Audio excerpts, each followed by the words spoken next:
Tonight's lecture concerns itself with David ben Gurion, first Prime Minister of the State of Israel, and in many respects the architect of the State of Israel, whose influence still pervades much of the society. Ben Gurion's name was Green, David Green, and he was born in a little town in the Ukraine, in Russian Poland, in Plonsk. His grandfather was a Hasidic Jew. His father already had become semi-secularized. The 19th century saw an enormous wave of desertion from tradition, from Jewish observance, that swept Eastern Europe, especially the younger generation, to an extent that we would find it almost unimaginable. But it's no exaggeration to say that certainly more than half of the children of religious Jews at the end of the 1800s deserted all religion and followed different ideologies. Ben Gurion's father was a member of the Chovevei Zion, which was the forerunner to the Zionist organization. And Ben Gurion himself went to Cheder until he was 10 years old, but he already went to a more modern Cheder. By that, I mean that they taught in Hebrew, but the subject matter was purely Torah. And Ben Gurion had some sort of background in Jewish knowledge, though he was far from being a scholar. His father also gave him a secular education by hiring private tutors to teach him, something which was very common also in Eastern Europe, that since the Cheder did not provide for secular studies, so therefore the family provided for it by hiring private tutors. By the time he is 14, he is a ardent Zionist. He was born in 1886, so by 1900 Herzl had already appeared on the scene. The Zionist congresses had taken place, and he was a Zionist. However, not only was he a Zionist, he was a left socialist Marxist, which, at 14, which, and you're never as intelligent and knowledgeable in life as you are when you're 14. From then on, it starts going downhill. And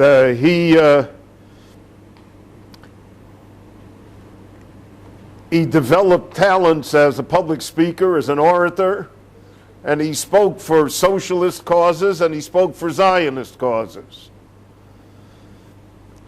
By the time he was 17, he was already well known in his area as being a leader. Apparently, he always had a dominant, strong personality, and he always was able to rise to the top, the leadership roles. And most of the time he rose to those roles simply through his own sheer willpower. Ben Gurion, in 1905, when the Great Revolution against the Tsar broke out, so Ben Gurion became radicalized and part of the socialist revolution.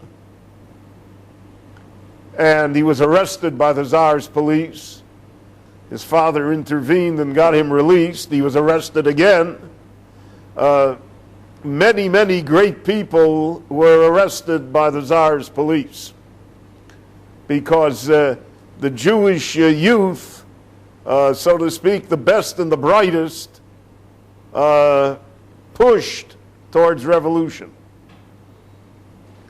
And after the revolution was put down, many of them became communists, Bolsheviks, many became even anarchists, even more radical. because the Jews were looking for a utopian solution to all of the problems, and none of the establishment could offer such a solution, and therefore the solution had to be by the complete overthrow of everything that existed in order to build the bright new world that was going to come into being.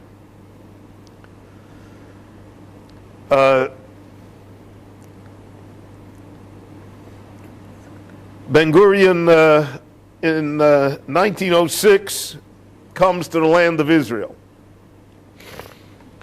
And he comes as a laborer.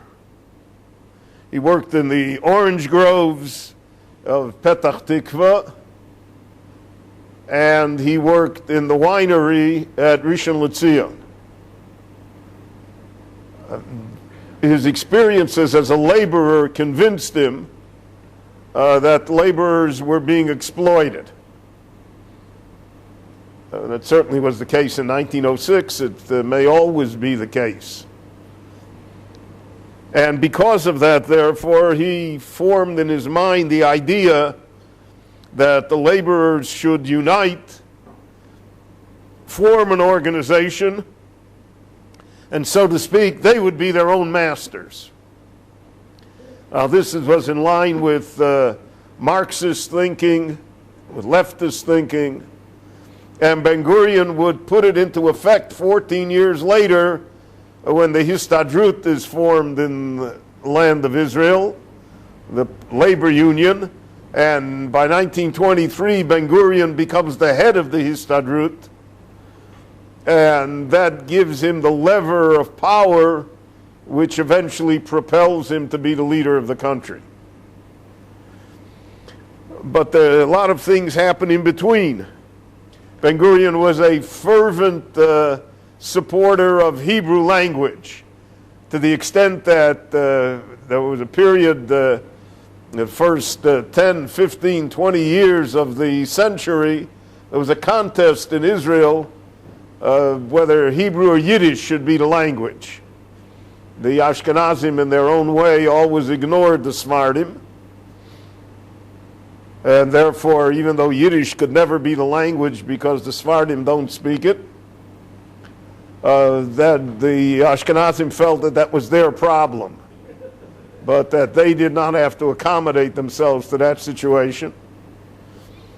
And Ben Gurion refused to speak in Yiddish, he refused to write in Yiddish, he lobbied against the Yiddish newspaper which the labor Zionist movement sponsored.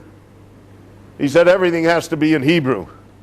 And he was such a strong person that in 1910 at the conference of the Polei Zion, the labor Zionists, which was the name of the organization that he then was associated with, he successfully lobbied that the entire conference has to be in Hebrew. And whoever can't speak Hebrew can't speak at the conference. So it was a very quick and uneventful conference because nobody had anything to say except Ben Gurion.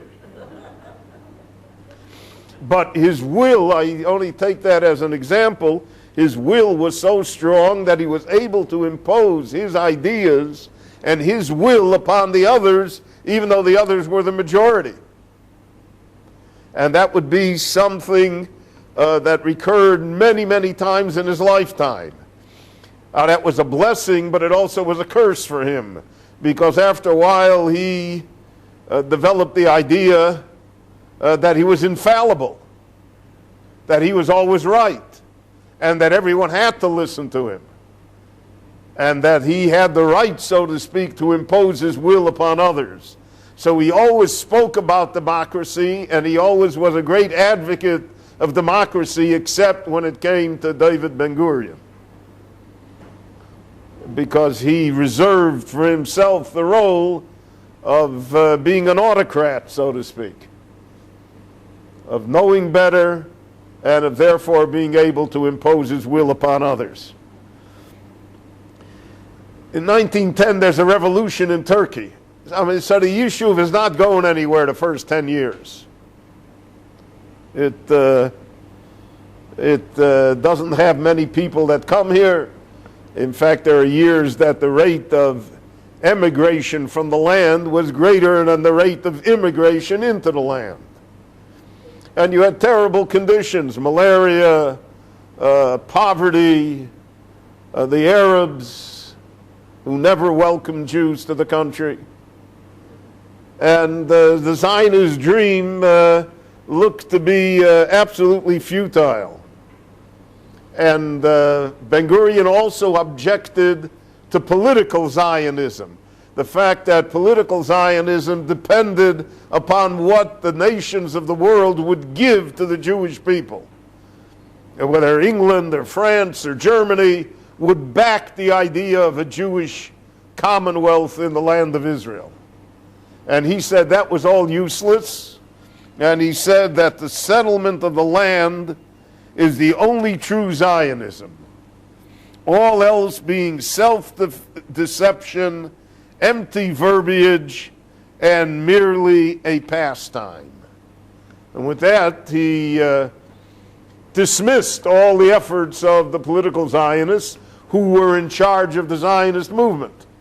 And we'll see that Ben-Gurion subverted the leadership of the Zionist movement to take it over and to transform the Zionist movement into what he wanted it to be, and not, for instance, what Herzl or Nordau or Wolfson or Weitzman or Nachum Goldman ever wanted it to be. So he really took on the establishment, and he made himself the establishment. There's a great revolution in Turkey in 1910, 1912. The Young Turks come to power. They attempt to cut the wings of the Sultan. They want to make Turkey a modern country.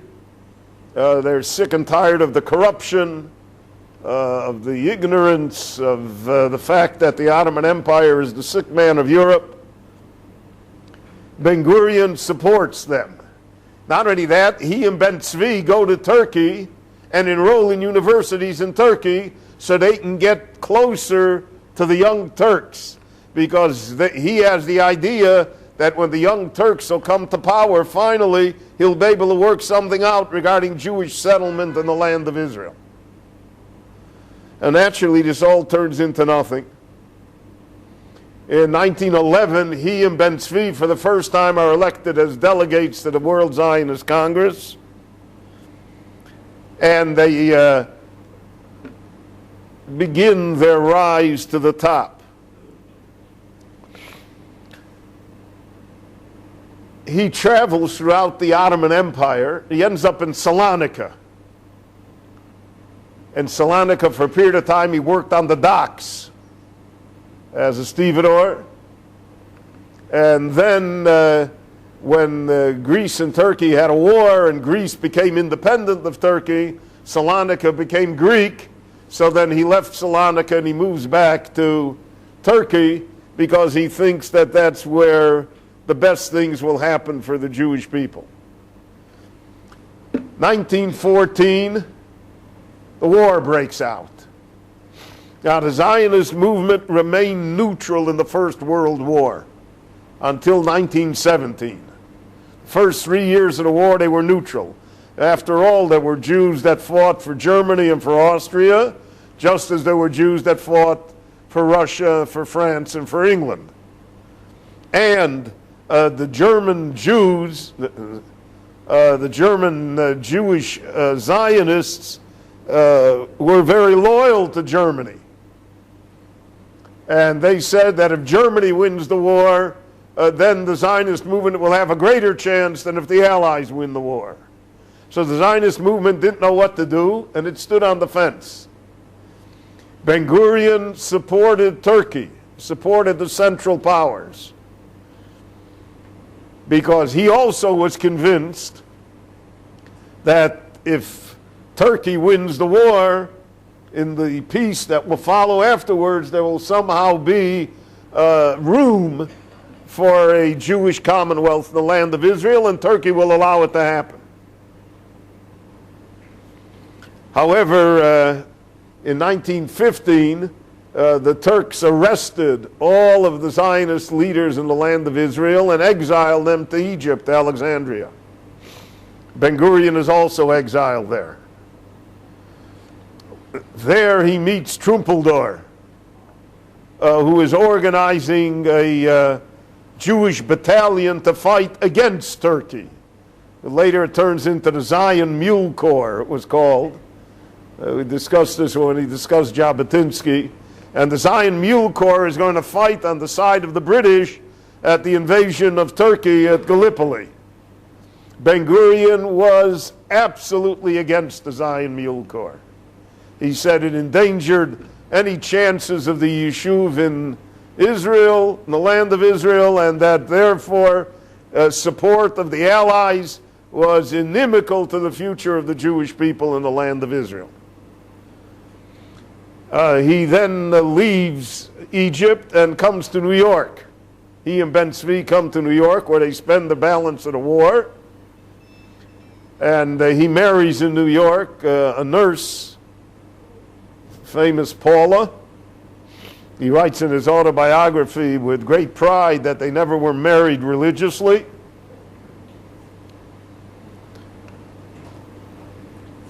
Because by now he is anti-religious, not just neutral about it. And after the war ends, and the Balfour Declaration and everything that went with it, so he returns now to the land of Israel. Before then, at the end of the war in 1918, the British made a Jewish legion of 3 battalions of actual soldiers who fought with the British Army. 2 of the battalions fought in the Middle East. 1 of them fought on the Western Front. Ben Gurion volunteers and is a member of the Jewish Legion. And that's how he comes back to the land of Israel. Now you'll remember undoubtedly that Jabotinsky said that after the war the Jewish Legion should never be disbanded, but it should remain intact because it would be the army that would be there to fight the Arabs, because he said there's no doubt that the Arabs are going to make a riot, they're going to make a pogrom, they're going to try and destroy the Yishuv. Ben Gurion was opposed to Trumpeldor, he was opposed to Jabotinsky, and Ben Gurion had a nature that if he didn't like you, he didn't like you. And he didn't like you to the end. So that he really could never let go of his personal grudges.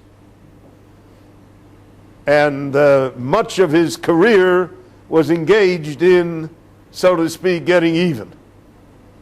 In making certain that people that he didn't like weren't able to rise, or weren't able to have influence. He was a master at intrigue, at political intrigue, a master at cutting people out. Now, Ben Gurion had a great idea after the war. Now, you have to remember that this is the communist revolution. Communist revolution in Russia ignited in the minds of all of the left in the world that the world revolution was coming. I mean, that was a doctrine of Marx, that all the working men of the world would unite and drive out capitalism, and that they would end war and poverty and everything because they would all unite. And in fact, that was the slogan of the Marxist movements, right? Workers of the world unite. Ben Gurion believed in that, and especially believed in it regarding Jews. So he said there should be an international organization of Jewish working men. Now, in Europe, there was the Bund, the Jewish Labor Union, which was militantly leftist, Marxist, militantly anti-religious. I remarked to you that they held their banquets on Kol Nidre night, and that they were the strongest labor union in Eastern Europe. Well, Stalin would destroy them. But he could not get the Bund to join him because he was Zionists, and they were anti-Zionists as well. They held that the cause of the worker erased the necessity for Zionism.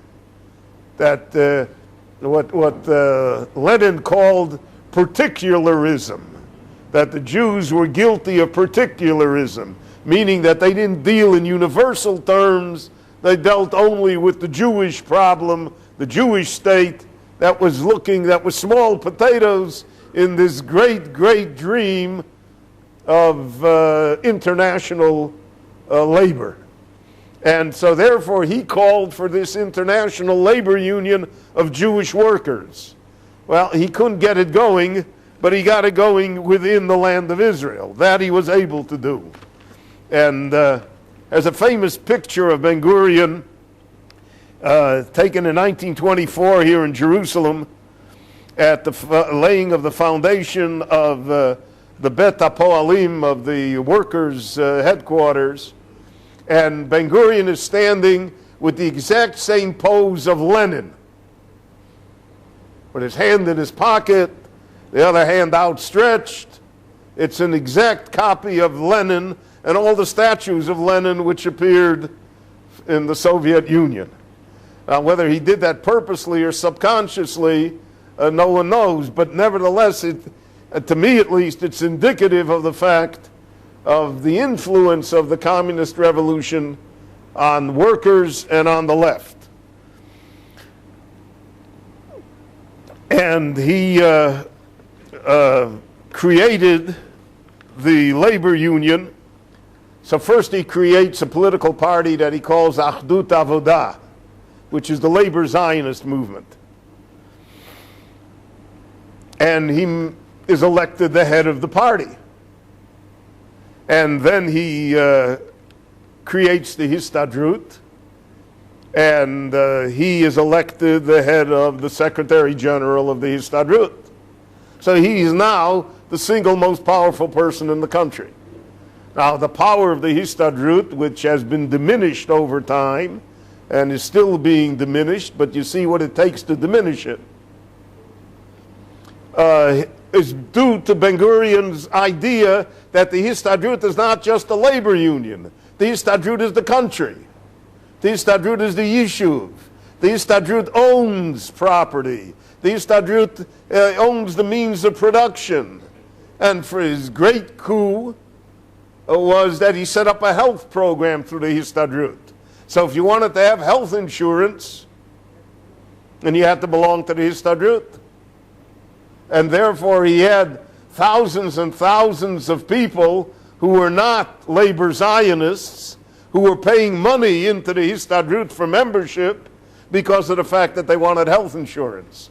That was not broken here in the country till about 15 years ago, 20 years ago, when it opened up and you had Klalit and you had Maccabi and you had Muchedet. All of a sudden you had competition.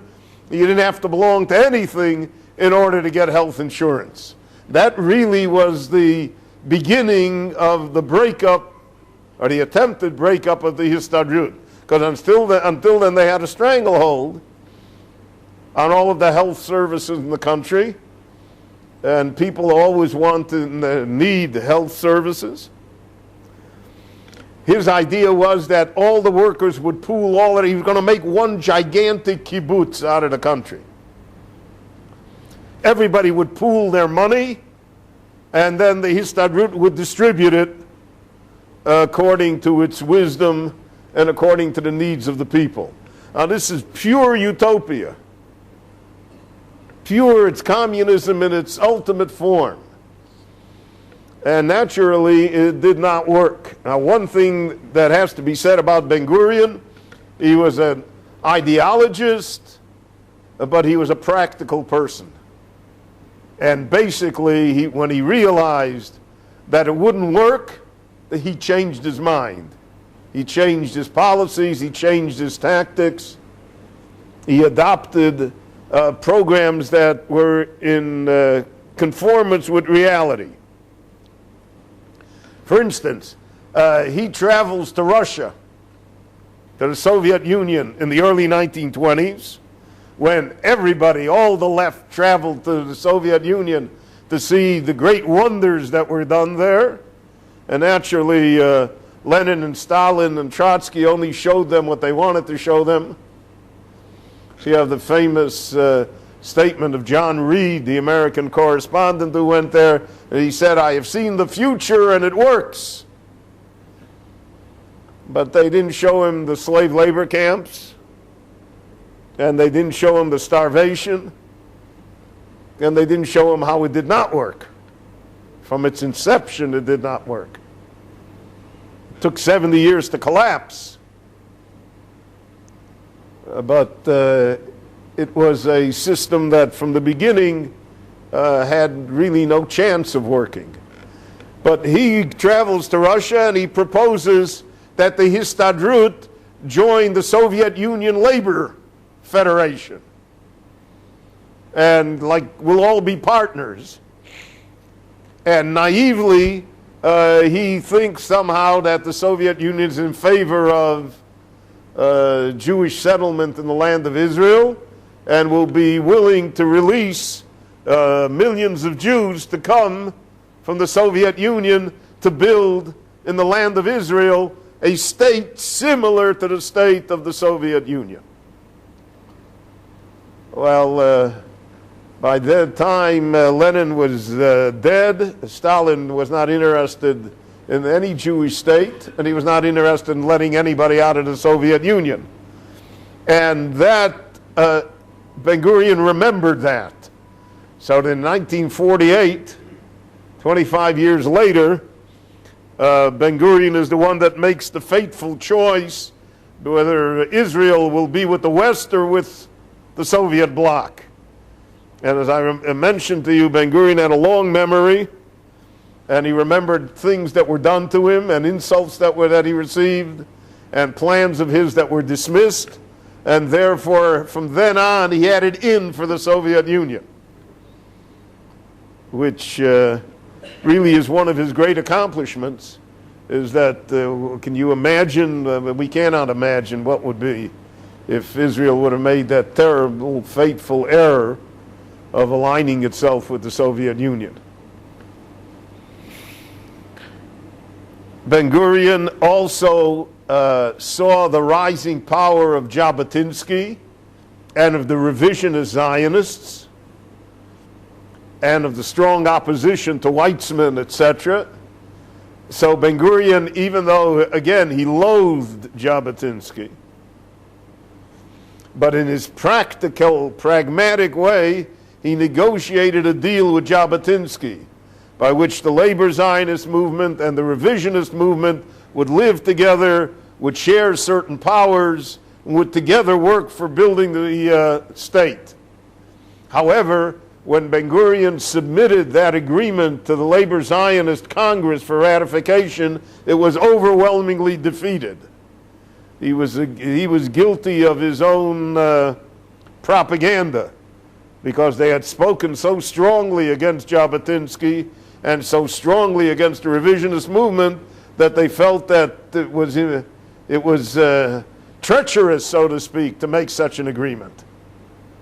And therefore you had the split which existed within the Yishuv, again for 50, 60 years, between the followers of Jabotinsky on the right on one hand and the left on the other hand. By 1937, so Ben-Gurion has got the Histadrut, he's got Achdut Avodah, and it gains all of this power. Political power. He becomes a member, first a member of the Jewish Agency's executive, then he becomes the head of the Jewish Agency's executive, so he's the head of the Achdut Avodah, he's the head of Histadrut, and he's the head of the Jewish Agency. That's a lot of power. Not only a lot of power, it's a lot of money that you control. Patronage, money, all of the levers that are necessary in order to be a terribly effective leader. He becomes disenchanted with Weizmann, And as I mentioned to you, when he became disenchanted with you, he became disenchanted. And even though Weizmann became the first president of the state of Israel, and Ben Gurion was the prime minister, he never kept Weizmann informed. He never sent them any minutes. He never attempted to allow Weizmann to have any say in public affairs. Pushed him out completely.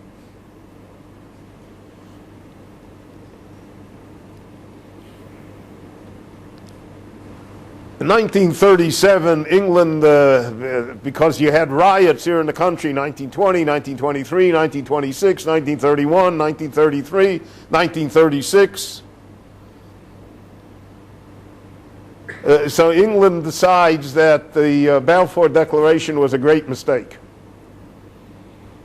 The Arabs are not going to let it happen. In order for England to enforce it, it would take its entire army to do so. They were not willing to expend the effort. And the British Foreign Office was riddled with anti-Semitism. And on top of it, Hitler is on the horizon. So Britain wants to wash its hands of the entire matter. And therefore they propose partition. Going to split the country. A novel idea, right?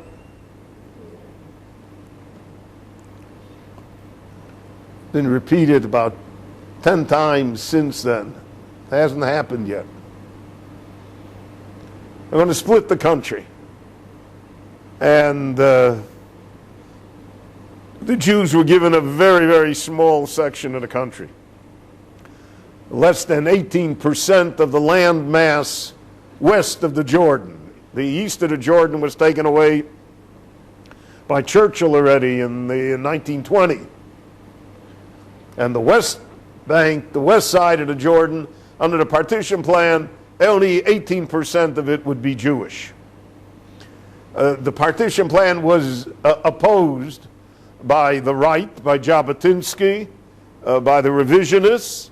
It was also opposed by many on the left, within Ben Gurion's own party. But Ben Gurion and Weizmann and Moshe Shartok, who later was Moshe Sharet, they said even a small state will give us a foothold in the country, and eventually we'll see what will be here. And therefore, whatever they'll give us, we'll take. And that was Ben Gurion's pragmatism. And therefore, he supported the idea of partition. But nothing came of the partition plan. Because of 1939, there were again terrible Arab riots, and because of the Second World War, the outbreak of the Second World War. England issued in 1939 what they called a white paper. White paper is it's called on the fact that it's printed on white paper. It's an official declaration of the British Foreign Office, the government policy. And the white paper of 1939 said, in effect, no more Jewish immigration. The Balfour Declaration is canceled. The country will belong to the Arabs, and we'll meet and decide with the Arabs together what to do with the Jews.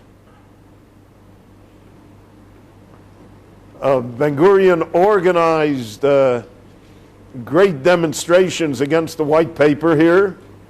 The Jewish population in the country then was about 250,000, 250,000. Half of what the Jewish population is in Jerusalem alone today. And he organized these demonstrations. But then what happened was that Italy entered the war in 1940, and the first thing that Italy did was bomb Tel Aviv. Since it was Italian bombers, not much happened.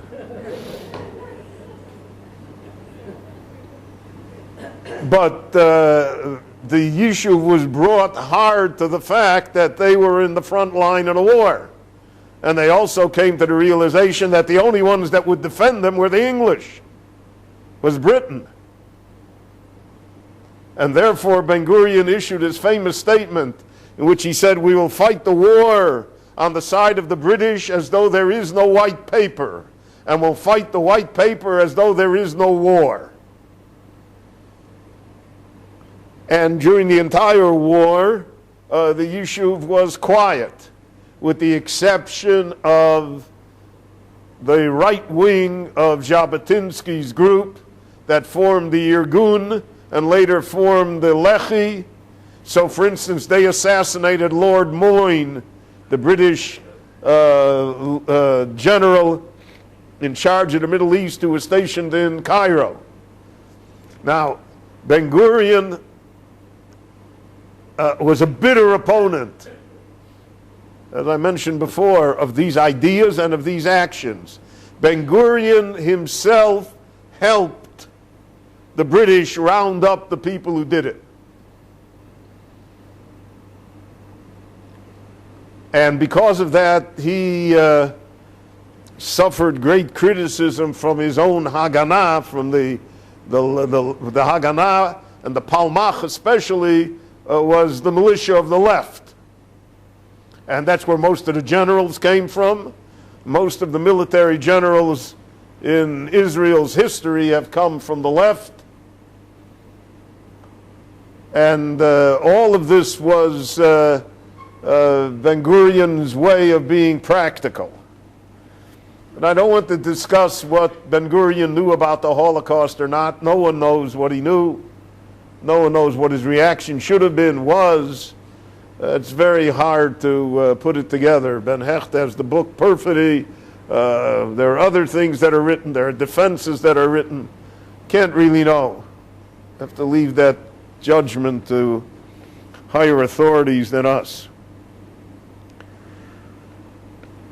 After the war, though, Ben-Gurion was confident that the British would not enforce the white paper. After all, there are 6 million graves in Europe. The Jewish people were destroyed.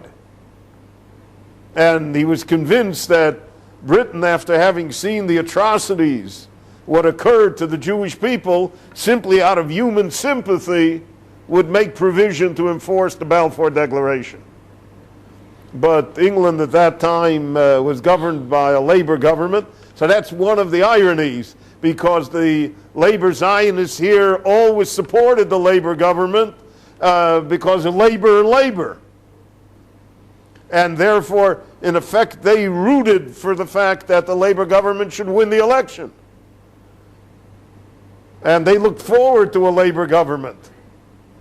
And then what they got was Ernest Bevin, who was a classic anti-Semite, and who enforced a policy not of support of the Balfour Declaration, but of the white paper of 1939, to curtail immigration, to see to it that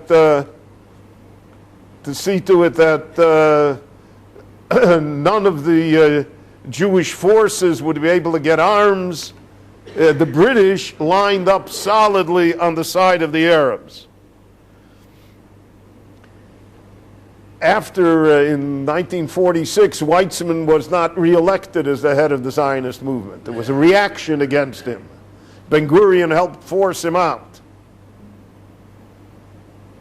And now Ben-Gurion, 44% of the delegates to the Zionist convention were from Ben-Gurion's party. So it was not hard for him to gain a complete majority on any issue that he wanted to. And he, in effect, was running the show. So in the United States, people thought it was Stephen Wise, it was Abba Hillel Silver, it was Nachum Goldman.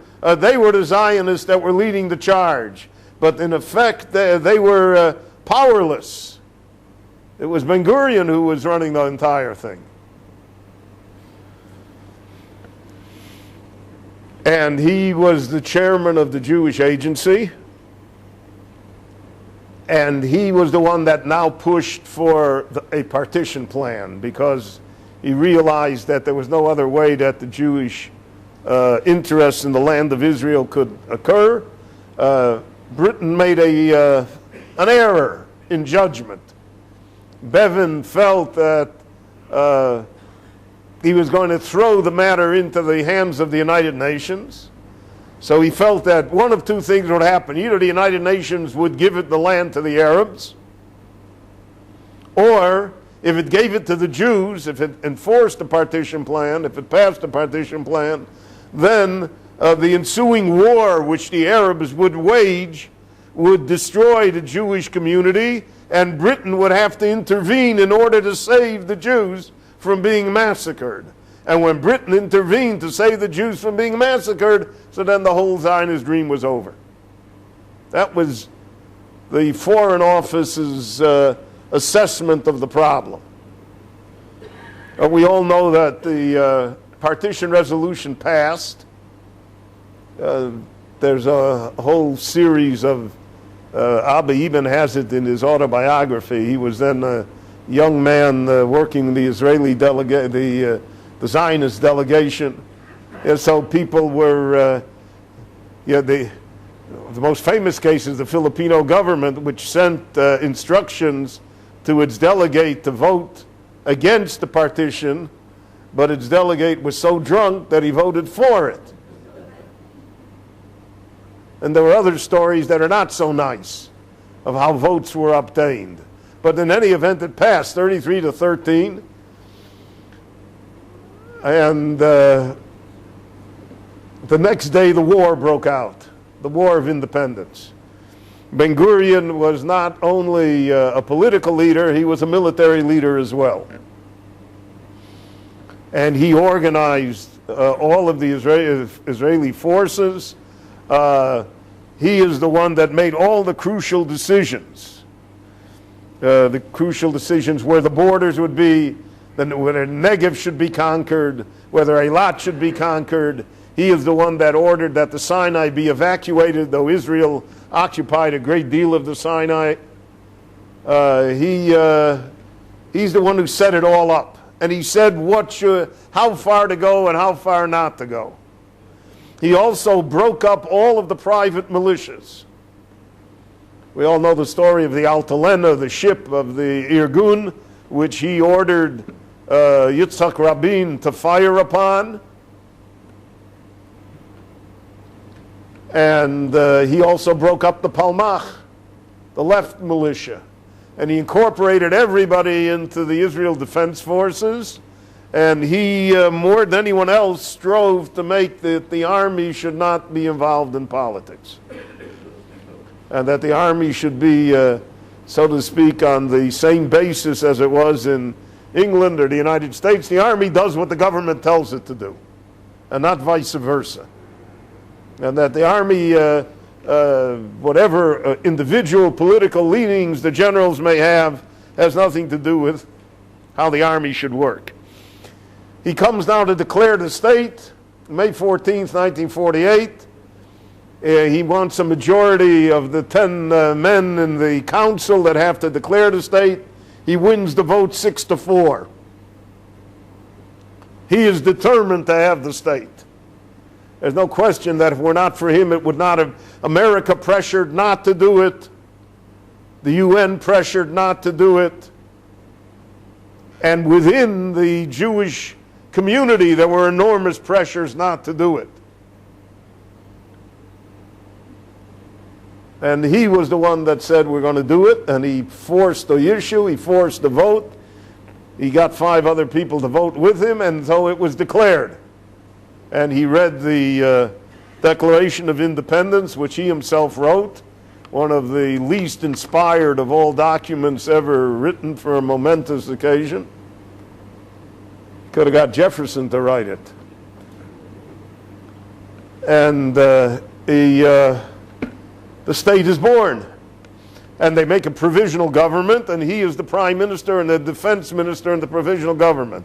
The first elections in 1949, his party, the Labor Party, wins. It's the plurality, had 42 seats, but it didn't have enough to rule by itself.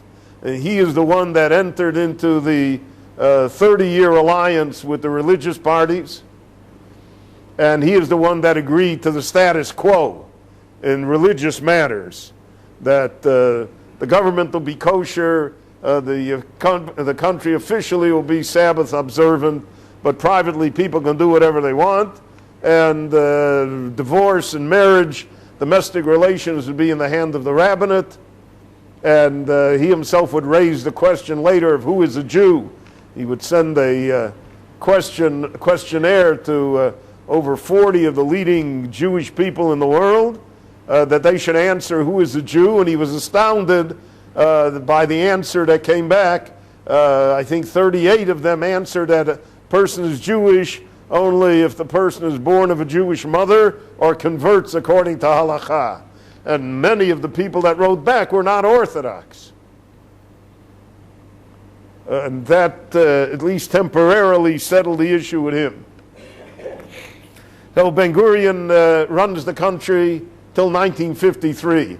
One of the things that he pushes through is the reparations from Germany, which again is a very, very emotional issue. Begin and the right opposed it. Begin opposed it so vehemently that he was thrown out of the Knesset. For a number of months he was forbidden to attend any of the sessions because of his vehement language and behavior. Ben Gurion never forgave him. Ben Gurion never called Begin by name. When he spoke in the Knesset, he said, "The gentleman that's sitting next to Mr. Weiss." Never mentioned him by name.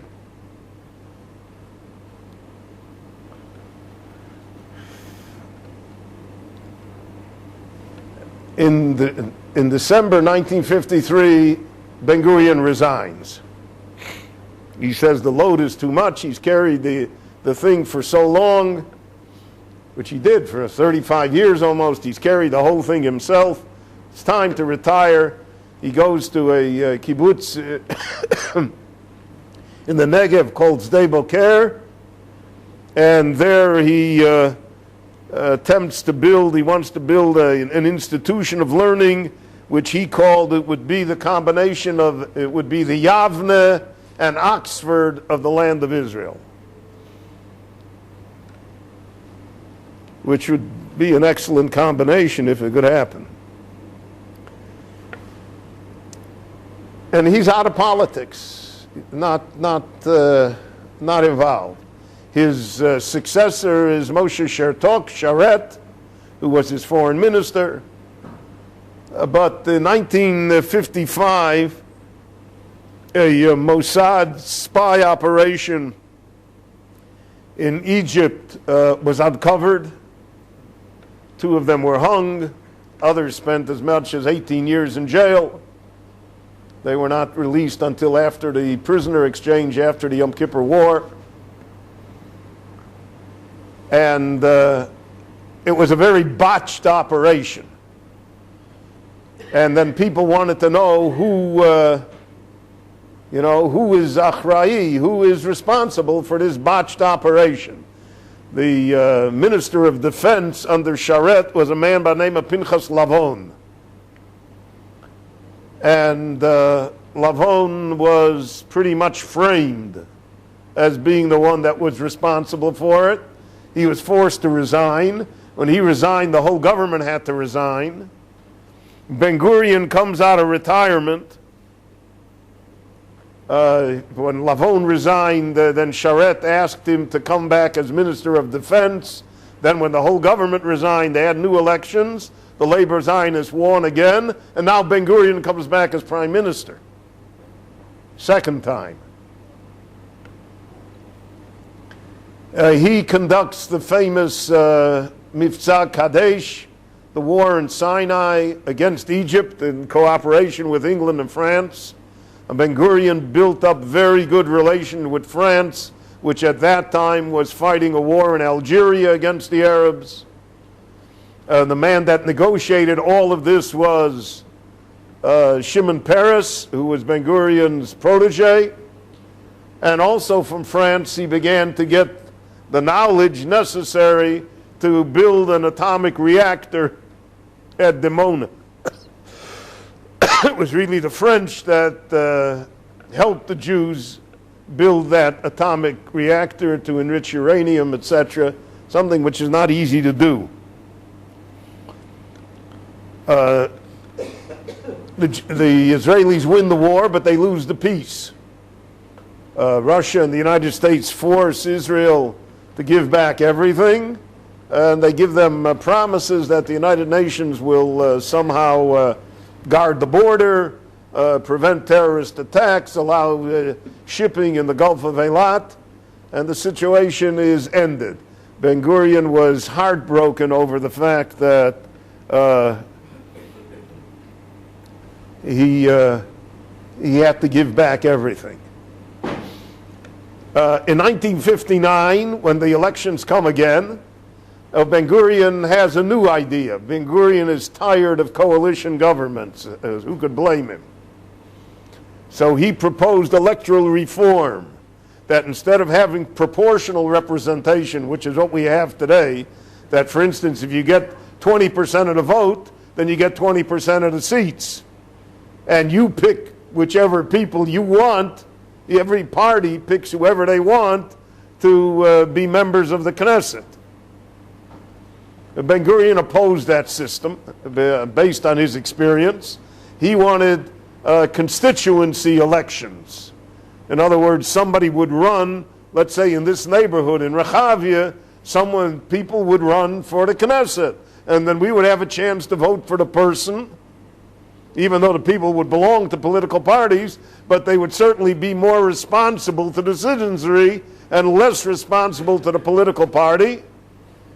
It's the system of that's enforced in England, and it's the system that's enforced in the United States as far as the House of Representatives is concerned.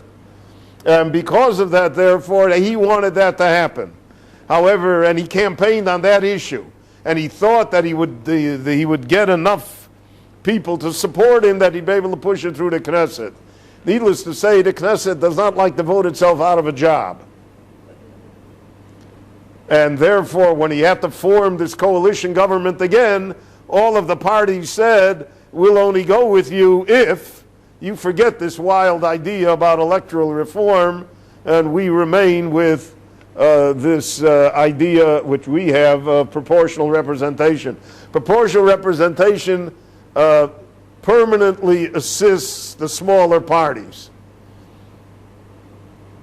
I mean, in the last election, if you could get 44,000 people to vote for you, you got a seat in the Knesset.